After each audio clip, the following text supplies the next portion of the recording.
Good day, and welcome to the Budding Entrepreneur Podcast. I'm your host, Randy Bridges. In each episode, I cover my experiences, both good and bad, of being a business builder, as well as my journey through the crazy world of entrepreneurship to reach my goal of earning $10 million a year. So we're on episode 98 today, and I want to take a little bit of time to kind of cover some of the pieces that I'm integrating into my business that have come about as a result of some of the pieces that we're doing through the Wealthy Consultant program that I'm following. One of those things is a sales script. Now, I've used this before. It came out of the traffic and funnels days, but I really went through and tightened it up, got a little bit more information that I was requesting, and added it to it. I'm delivering everything via a much simpler process now. It's really only about 7-8 steps. So it's not super complicated, but essentially we're setting an agenda. We're understanding why they're on a call that is free. We want to understand their business. Then we want to examine their pain and what they want. These are parts of things that I myself have had a few times where I have had to ask myself, what is my pain? So that I really understand where I am on a process. Then we move into a looking forward section, dealing with responsibility and acknowledging the gap between where they are and where they want to be. That's a major part of this whole process. Anytime you're sitting down as a consultant with somebody, it's all about what's that gap. And I do the same kind of things. Sorry, we've got gardeners going by here. But I have that same process involved in my pricing as well, is what is that gap? Then we want to wrap it up and get to a point where we talk about ourselves only if they're interested in hearing it. Now, if up to this point we've had any questions about anything or it doesn't feel like they're ready to move forward, very likely we're going to stop that process right there and hold on it, because if somebody's not prepared to move on, I don't want to start talking about myself. I want to make sure before I move any further beyond that gap that they are a willing participant in moving forward with something different. And then if I do go into the close, the wrap talks a little bit about, who I'm working with, and then my offer. And it's priced out differently based upon what kind of program I think that they're going to need to go through. And then when I'm done, I give them the price. You just wait. It's silence.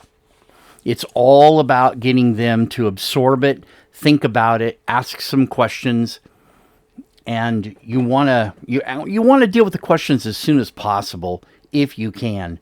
But along the way, you're going to uncover new ways of getting things done. So this sales script is with the objections.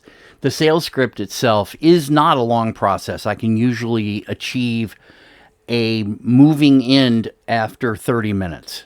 We know where they're going to go or whether they're not going to go. And so that's the sales script. It's very simple. It's not complicated. One of the things that I was explained very clearly about is that your only role in a sales position is to help the other person get what's best for them. It has nothing to do with closing or anything like that. Closing can occur in multiple phases. I know when I got involved in the program that I'm in, I couldn't make a decision that particular day. Not because I didn't need to worry about, going to my girlfriend or going to this person or what have you. It was that I needed to know that long term I could pay for this program. That was my key. And I had to be able to do that in such a way that I felt confident in making a decision. And the person on the other end of the phone was very accepting of that. I think he probably expected it after all the things that I talked about with him. He pretty much expected that there was going to be a gap. So he wrapped around to come back the next day. And by that time, I had already made my decision, but I needed to get the clarity for the close to make the decision on my own. So essentially, I follow the same sales script that they follow, and that's not a surprise. I ask some different questions, but essentially, it's all the good stuff, right? So that's the sales script. Another thing that came from this program is the daily formula, again, left over from traffic and funnels days, but incorporated in a different way. The way it's explained now, it makes a lot more sense. In fact, I had started with the daily formula on my own and decided that I was going to keep doing this and try to figure out exactly what I wanted, how much I wanted to make, where my business was going. And it's been about a year since I actually had even really looked at it. And in that 1 year, a lot has changed. And so I had to make sure that my process also changed along with it and what I was writing down. I'm a lot more comfortable today about what is in that document. It's just for me. It's not for anyone else. So I unfortunately won't be able to tell you about it too much. But essentially, this is the roadmap for how I start off my day with the daily formula. And it's been both comforting and it keeps me really reflected on where I'm trying to go and what I'm trying to achieve. Another thing that came back from various different people is daily, weekly, and monthly planners. Now, I got involved with the productivity toolkit through Traffic and Funnels. And so my monthly planner is just monthly things. That's it. Every day is, starting from 1 and going to the end of the month, and then what day it's on. And you go through, and only monthly things go on the monthly schedule. So birthdays, maybe, or a retreat, or something that you have to do that is going to fall onto your daily planner. You want to have a little tickle for yourself to remember that it needs to be on there. The weekly process is exactly the same, only it's broken down into Monday, Tuesday, Wednesday, Thursday, Friday, Saturday, and then Sunday is my planning day. Now, sometimes I do work at my W-2 job on Sundays, and those days are a little bit, restrictive on time. But I take the time while I'm there and just lay out everything and work on it as I go. And it's very nice and easy. The weekly planner is the one that gives me the most amount of fits because I have so many ideas on the monthly planner and I have to pull them down to the weekly if they are happening. But see, the thing is, your weekly shouldn't reflect what's already on your monthly necessarily. Maybe on your daily, but probably not on your weekly. These are only things, maybe you've got a meetup that occurs that week. Okay, you want to put it on your calendar. You want to add it in. And it's your weekly goals. It's looking at what you want to achieve, what you want to read, how you feel about yourself over the past week. There's a weekly recap as well, which is it's a great document because I can look back and think about all the things that I was doing a long time ago. And I look back at this and I just scan it all in. I'll do a whole bunch of them and then I'll batch it together, scan it and go back and look at it. And the weekly review has been good because I see different areas of my business that have been affected simply by my ability to kind of write things down and get things organized. What's on my radar? What's coming up? Next month is my annual house insurance, right? It only comes up once a year in June. So that's something that I have to put on my radar this month so that next month when it comes around, I'm not surprised by it.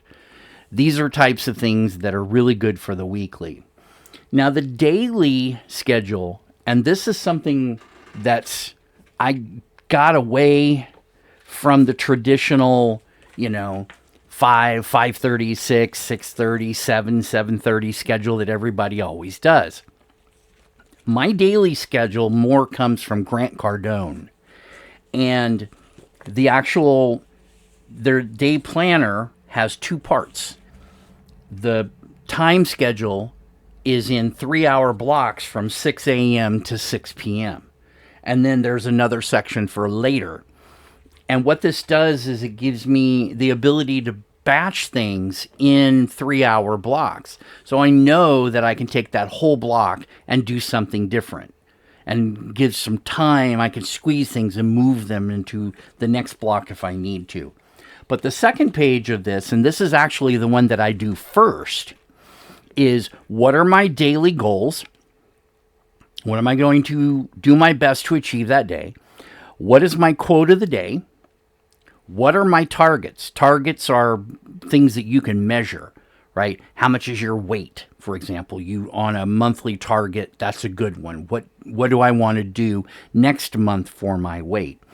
And so like some of the homework that I'm doing for the program goes into these targets. I have to complete this worksheet in order to have my homework done because we're going to build on it, for example.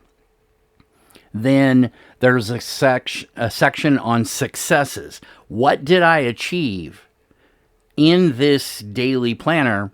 I'm going to refer back to that at the end of the day. What did I actually get done besides what did I check off? Right? And so what kind of successes I have might have occurred in different areas. Like I got my new ad running.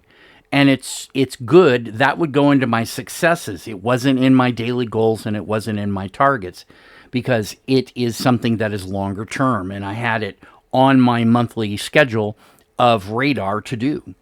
And finally, this is a major thinking point here is goals for tomorrow.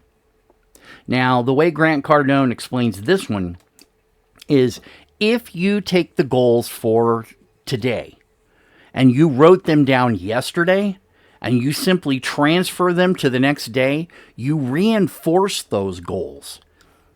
That is important because you want to have a mission when you get out of bed. You want to have some sort of a plan that you can outline for the next morning after you go through your daily formula, after you get all the pieces, breakfast done and you do some reading and take some me time. You need that ability to reflect. These were the goals that I put on for tomorrow, which is now today. Now I'm going to put those in my daily goals section and maybe add some because something may have occurred to me while I was asleep. Okay. Now, this is a simple thing. I just copied it off, two-sided, and I took it down to FedEx and had it spiral bound with a clear front and a blue back vinyl that makes it easy. And I can go through these and look back to, what was happening. The first one that I actually introduced this on was Friday, May 27th of last year. So I've been collecting this information in a daily planner almost every single day now for nearly a year. And so I can look back and see who I was dealing with, who I was researching, what I was trying to achieve, what were my successes that I achieved at that point. And it's nice to kind of reflect on it because you can say, wow, I really did some good stuff. And I was really, involved in it. And that matters. So good to keep track of these. And you can just, keep them all spiral bound, make as many copies and just have it bound. And if you need a copy of it, just send me an email and I'll go ahead and jet the PDF over to you so you can just go ahead and print it out. Just print it two-sided and then you can have it spiral bound.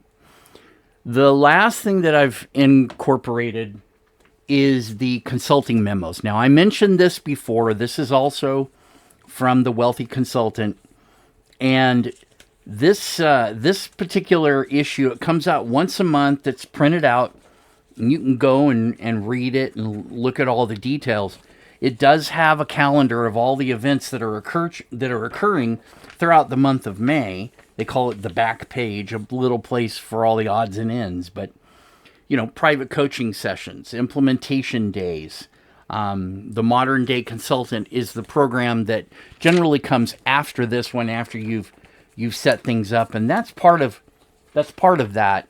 And this particular one was 3 kinds of firms training to sell. And I hadn't really thought about it, but yeah, you can actually sell your consulting firm if you have given yourself permission and a run-up to be able to do that. You don't have to sell it all. You can sell part of it, right? Maybe there's a program that you built that you don't really care about anymore. It's just not speaking to you. And instead of just dumping everybody, which I've had that wonderful experience of, you want to be able to say, hey, this deserves to be supported. At some point, it was important, and now it's just not high on my radar. So let me actually redirect everybody into a different direction. And that's been very, very helpful along the way. Personally, I'm going back through in this program with a reflection on something that I said to the person that was on the phone with me when I was getting ready to go into the program. And I said, I'm really good at helping other people figure out who their target market is, figure out who their avatar is, figure out how they're selling, how they're, what other people are buying, and how to dissect this. And then I said, but I suck at doing it for myself. And that's really common, apparently. I didn't realize this, but when you're inside the problem, it's difficult to analyze the problem from the outside. And this is where mentors, this is where programs help out, is you get a chance to really look carefully at this and see yourself from another point of view. And it's super difficult to do it by yourself, but it is something that you have to figure out how to do. So I'm going back through all of that again. I know who my target market is. I know what I'm trying to achieve. I have more than one program trying to achieve different things because the needs are there for business operations at the executive level, very different from the business formation that occurs in a startup from the CEO or entrepreneur that's beginning the business.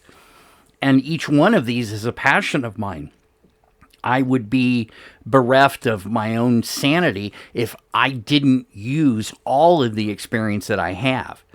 And I could target different ways with different things if I understand how to do that. So that's part of this program that I'm going through now, is really digging into where your strengths are, where my market would be, and making sure. I found out something today I didn't realize, that there is a very big gap between Indianapolis and Chicago when it comes to consultants who focus on startup businesses.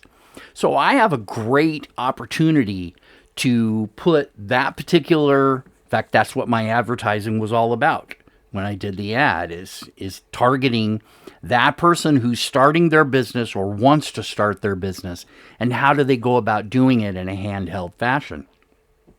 That's the key right there. And that ad is going to start showing up here pretty soon. But it's one of those kind of things that as I'm going through this, I'm getting a lot of reminders, and I go, oh yeah, I said this to so-and-so. I need to remember it myself. We when we're in it, it's hard to talk about it from without. And so, from the outside of the shiny ball that we are in and our world that surrounds us. So that's where I am today. This week is going to be, has been a very challenging week, but at the same time, there's been a lot of really good things that I've come out and said, hey man, that is perfect. That's exactly what I'm trying to achieve.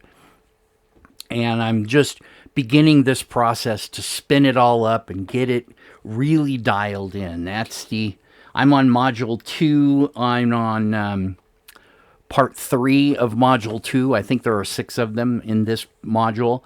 And there are a total of 7 modules in the program, really geared to getting you up and running at a very high level. That's another reason to focus on the advertising, is you need to have a bit of a gap in how much money that you have to pay for ads.